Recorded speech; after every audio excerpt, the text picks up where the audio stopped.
coming up tonight on the news at 6.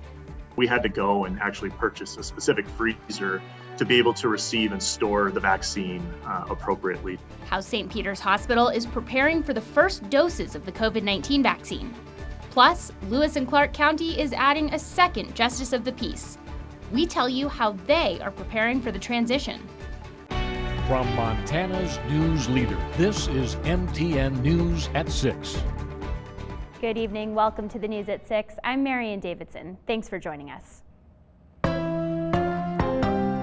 Our top story tonight, the first doses of the COVID-19 vaccine are expected to arrive here in Montana next week. MTN's John Riley spoke with St. Peter's Health about how they are preparing for the arrival and storage of the vaccine. St. Peter's Health is one of 10 facilities in Montana that will receive the first round of COVID vaccine doses from Pfizer. The Pfizer vaccine needs to be stored at negative 80 degrees Celsius, 4.5 times colder than the average home freezer. We had to go and actually purchase a specific freezer to be able to receive and store the vaccine appropriately to the specifications. It's not necessarily a standard type of equipment that hospitals or healthcare entities have. St. Peter's new freezer will be able to house thousands of doses for both the hospital's distribution and community partners.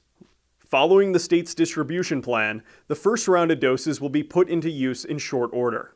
For this immediate phase of what we're anticipating to receive from the state, we're going to put those doses of vaccine to immediate use, vaccinating our frontline healthcare workers who are at highest risk of exposure to COVID-19 or those caring for acutely ill COVID-19 patients. The FDA released documents Tuesday ahead of their meeting to grant emergency authorization for distribution of the Pfizer vaccine. Their findings indicate the vaccine is safe and provides nearly full protection after the second dose. St. Pete's Health says they have full confidence in the FDA and the criteria they put forth for emergency authorization of the vaccine. Although voluntary, many critical care staff at the hospital are eager to receive their first dose. Reporting in Helena, John Riley, MTN News. A composite of state and locally reported data shows Montana's COVID-19 case total is just under 70,000. Nearly 17,000 of those are active cases. 794 Montanans have died as a result of complications with the virus. MTN is using a combination of sources to deliver the most accurate count on cases each day. Local county health departments may be alerted to cases before Montana DPHHS. So using that local data means there will be times when MTN COVID-19 data does not align with the state report. All right, now it's time for First Weather with Chief Meteorologist Curtis Grevenitz. Well, I dressed to match the sky here today. Good evening, everybody. Beautiful sunrise this morning and another fantastic picturesque sunset here. Here's a picture from Richard Leffel.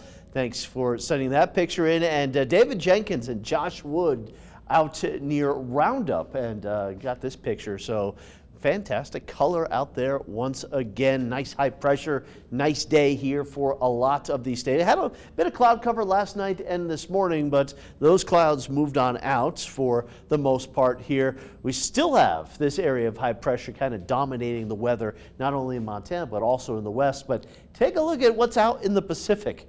Where are all the storms? Yes, there are 6 separate areas of seven separate areas of low pressure with that one right there off Baja California. What will this mean for Montana? We'll take a look coming up in the forecast. A few flurries, that's what it means immediately here. Almost Arctic air, let you know how close that Arctic air gets to the state. And it's been a dull December. We'll talk about if there are any changes coming up. Thanks, Curtis. In just under a month, Lewis and Clark County will add a long-awaited second Justice of the Peace. MTN's Jonathan Ambarian talked to the current and incoming judge about how they are preparing for the transition. Every year, thousands of legal filings come through Lewis and Clark County Justice Court. Starting next year, there will be 2 judges instead of 1 to handle that caseload. In November, county voters selected Mark Piskalich to become the second Justice of the Peace. Since then, he's been working with current Justice of the Peace Mike Swingley and Helena City Judge Ann Peterson to get ready for the new responsibility. I wouldn't say comfortable. I would say confidently uncomfortable. I think we're going to be good. I've been in the court system for all of my career, really. It's a new role, but I'm sure I'll get the hang of it. But right now I'm just kind of hanging on. Justice Court handles initial court appearances for felonies and all misdemeanors outside the cities of Helena and East Helena, as well as things like smaller civil cases and orders of protection. Swingley says the caseload has been growing for years, and another judge will make a big difference. The big disadvantage to the citizens of Lewis and Clark County is that I have so many cases that, at some point I can't spend as much time, especially on the civil and small claims cases, as I need to make really good decisions. We really needed another judge in this county. The court's computer system will automatically assign incoming cases to one judge or the other on a 50-50 basis. People seeking orders of protection will be able to file with either one. The two judges will rotate responsibility for initial appearances. Piskalich is also expected to have a new courtroom of his own. Helena Municipal Court is moving out of the courthouse and into the Law and Justice Center, and the new Justice Court will take over the current space. And I appreciate the confidence of the voters of Lewis and Clark County, and I'll do my best to make them proud, make sure that their choice was justified, and give them a good, solid court. A newly elected judge has to pass a certification test before officially taking the bench. Piskalich says he hopes to finish his training and take that test in the next few weeks. In Helena, Jonathan Amberian, MTN News. The Lewis and Clark County Commission voted to create the new Justice Court back in 2018, but they delayed it so the two judges' terms would start at different times. And a Montana man pleaded guilty in federal court to placing a spiked board across a trail in the Bitterroot National Forest. Richard Joseph Stratton faces a possible penalty of 1 year in prison and a fine of up to $100,000. According to court documents, in November of 2019, an individual was carrying two children on Bitterroot National Forest land about 6 miles south of Hamilton when they stepped on a board with nails driven through it. They were not injured by the device. Investigators say the board was covered with vegetation and not immediately visible.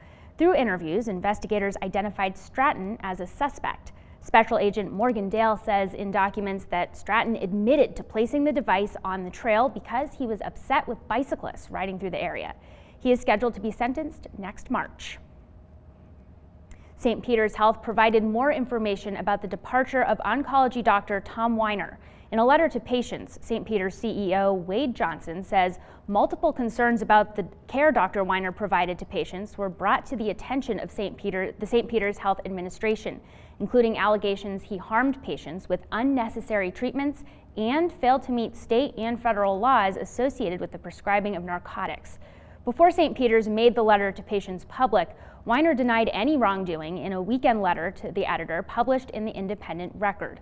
In the letter, Weiner claimed the hospital has been trying to, quote, break him since 2016 when he was critical of hospital administration. Weiner also wrote he plans to bring litigation against St. Peter's. And while you will still see some bell ringers, the Helena Salvation Army is also trying something new this year in response to the COVID-19 pandemic. The traditional red kettle is going virtual. People can donate online or in person with a debit or credit card linked to their phone. Major Phil Smith, a Corps officer for the Helena Salvation Army, said they have raised about $15,000 of the $50,000 goal. He said the lack of foot traffic at stores this holiday season is one of the reasons behind the shift to a virtual platform. Every indication that foot traffic is going to be less due to capacity, cutbacks in stores, etc. So, some stores only allow 50%. In some states, in our division, they're down to even lower percentages of foot traffic. So that means less people coming by your kettle. That was one reason that drove the virtual kettle, needing that to supplement that income. The Helena Salvation Army will run the fundraiser through Christmas Eve. And many businesses are hurting as the pandemic continues, and the music and concert industry, both here in Montana and across the U.S., continues to see just a fraction of last year's business. Missoula promoter Nick Chakota worries the industry is within weeks of a complete collapse unless there's some help from Washington. Now, just weeks before the pandemic hit, Chakota expressed confidence in a big year for productions from Logjam Presents, with a full bill at the Kettle House Amphitheater and other Missoula venues. But those plans came to a screeching halt as acts began to cancel tours. and Chakotay says it has not improved since then, especially with no movement on the Save Our Stages legislation to provide financial assistance. We are operating at less than 0.5% of the revenue of the prior year. So for us, we basically have no revenue coming in, but we still have property taxes, we still have overhead of the venues, we still have our mortgage payments on the venues. So Save Our Stages was an incredibly important bill for us, and it's neither party's fault. Both parties, in my opinion, are behaving badly, and we really need them to get something done. Chakotay says Logjam has been forced to lay off 125 people since the pandemic started, and he said the problems go much deeper. We'll have a deep dive into the issue tonight at 10. And still ahead on the news at 6, there's a major shakeup tonight at one of the nation's largest and most important military bases. We have the details coming up next.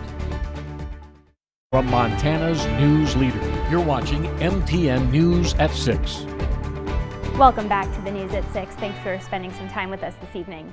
There is a major shakeup tonight at one of the nation's largest and most important military bases. 14 officers and soldiers at Fort Hood in Central Texas have been either fired or suspended after 25 people assigned to the installation have died in the last year.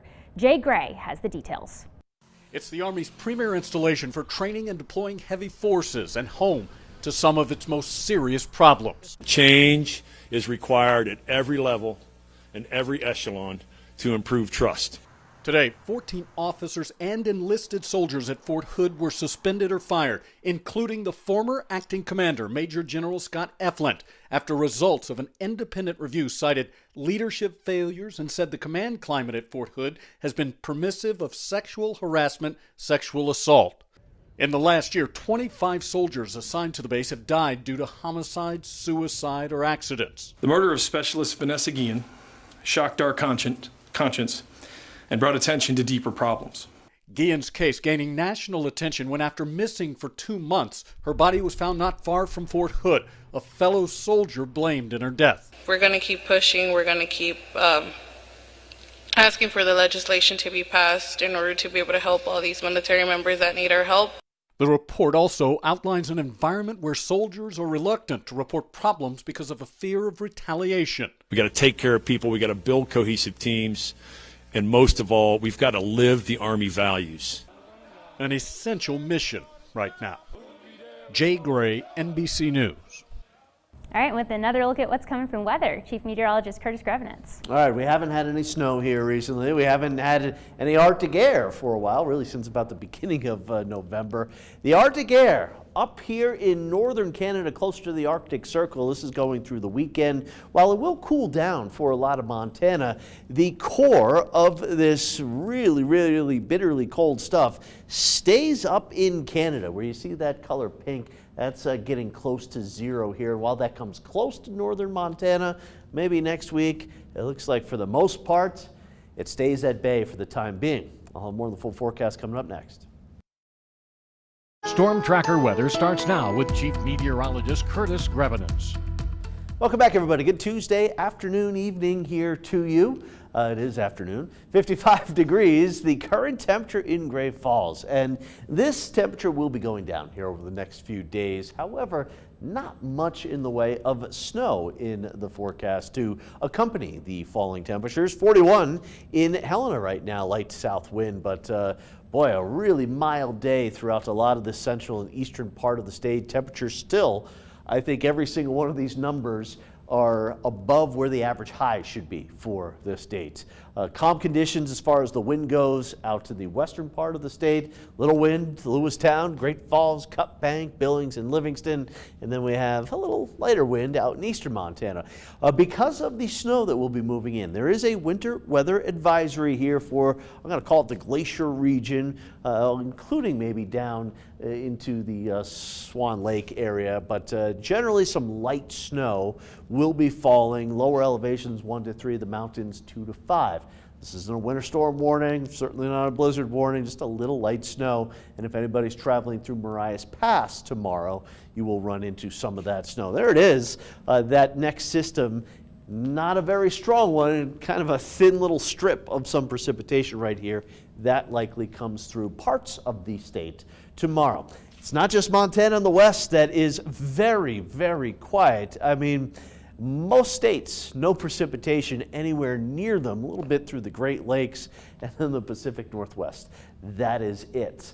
Things are going to start ramping up, though, maybe here in a little bit, in a few days across the country. And even so, we're going to go up a few notches of activity in the Montana area and a lot of the west. But here it is, the first little disturbance coming through tomorrow afternoon and evening. Rocky Mountain Front, East Glacier, out the High Line, north central Montana, including Great Falls. I do not believe much of any snow will make its way into the Helena area. I know a lot of you have been asking me for snow. That little system is gone here by Thursday. We're looking at mostly sunny skies. Friday, another little minor system coming through, maybe some snow around Helena, central, south central Montana here. Talking very light accumulation with that system. That's mainly gone by Saturday. We could have a couple of mountain snow showers Saturday evening and then into Sunday. Don't get too excited about that system. Looks like we'll have a little mix of some rain and snow and a few snow showers coming through on Monday. Again, this may add up to an inch or two at best in a few areas in the lower elevations here. Rocky Mountain Front, East Glacier area, again, a little light accumulation. Even Great Falls could have a little coating tomorrow evening. Then heading through Sunday into Monday. Again, east of the Continental Divide, just talking a light coating of some snow. By Tuesday, the mountains west of the divide and along the divide, better chance at seeing some accumulation. Pacific Northwest is going to get creamed here with snow over the next week or so. Another mild night for most of the state. Cold air really absent here from Big Sky Country. 20s, we're not down in the single digits and the teens. There's that minor disturbance coming through Cup Bank around East Glacier, Shelby, down through about Bynum. We could have a little light snow tomorrow afternoon and tomorrow evening. Most of the state pretty warm again, 40s and 50s.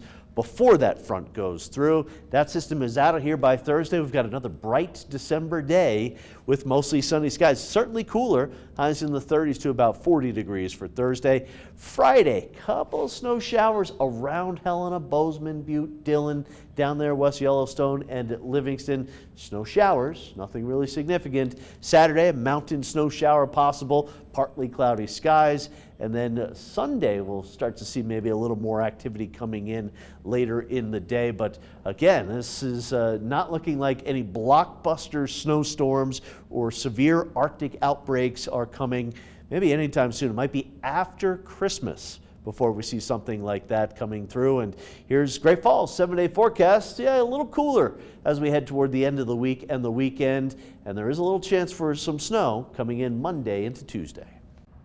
Thanks, Curtis. Coming up, the Helena High girls basketball team is back on the court for the first week of the season.